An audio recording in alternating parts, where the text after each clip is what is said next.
Imagine करें दो ऐसे मुल्क जो कि सदियों तक एक साथ रहे, एक साथ आज़ाद हुए और आज 77 साल के बाद दोनों के कल्चर के अंदर बेहद डिफरेंस आ चुका है।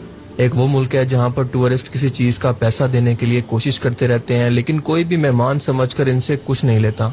तो दूसरी साइड पर तकरीबन हर शख्स यानी टैक्सी से लेकर होटल वाला, रेस्टोरेंट वाला, दुकान वाला सब उनको लूटने की कोशिश करते हैं।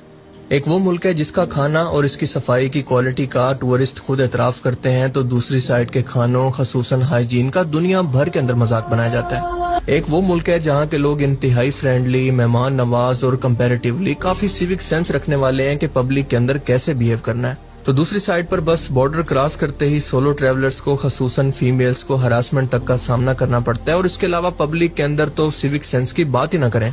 पर्सनल स्पेस और सिविक सेंस क्या होती है यहाँ के लोगों को पता ही नहीं है और इन्हीं तमाम चीजों की वजह से फीमेल टूरिस्ट दिल बर्दाश्ता होकर इस मुल्क को छोड़कर जाते हुए ये कहती हैं, हम बात कर रहे हैं दो हमसाया मुल्क इंडिया और पाकिस्तान की। आज जहां पर एक तरफ इंडिया का इमेज ट्रैवलर्स और व्लॉगर्स के लिए बेहद बुरा और दिल खराश बन चुका है, तो दूसरी तरफ यही टूरिस्ट व्लॉगर्स पाकिस्तान और इसके कल्चर की तारीफें करते नहीं थकते। So we bought the waters and then he gave us sandwiches to take a picture and then he said keep them. He said it's for you, gift. When I arrived in Pakistan, I went to the ATM and took out 28,000 rupees. I'm on day 8 so far and my wallet is still full. The hospitality in Pakistan is so amazing that they won't let me pay for anything. How much? No paisa, no money. It's okay. No. Why? He's like seriously not accepting my payment. Are you sure? Thank you. How much? Leave it, man. You are guest to. Oh, it's okay.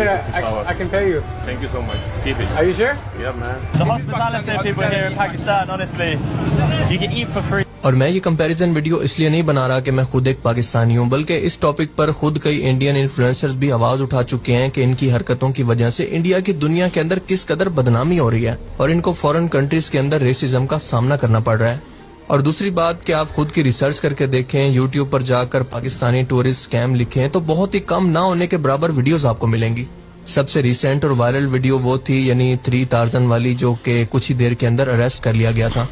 और दूसरा वाकया हाल ही में हुआ जब Netherland की एक solo traveller से personal question करने पर 3 पुलिस एहलकारों को मौके पर मुअत्तल कर दिया गया। आप खुद ये पैटर्न नोटिस करेंगे कि वही व्लॉगर जो कि पाकिस्तान की तारीफें करता नहीं थक रहा था, इंडिया के लिए उसके जज्बात बिल्कुल ऑपोजिट होंगे।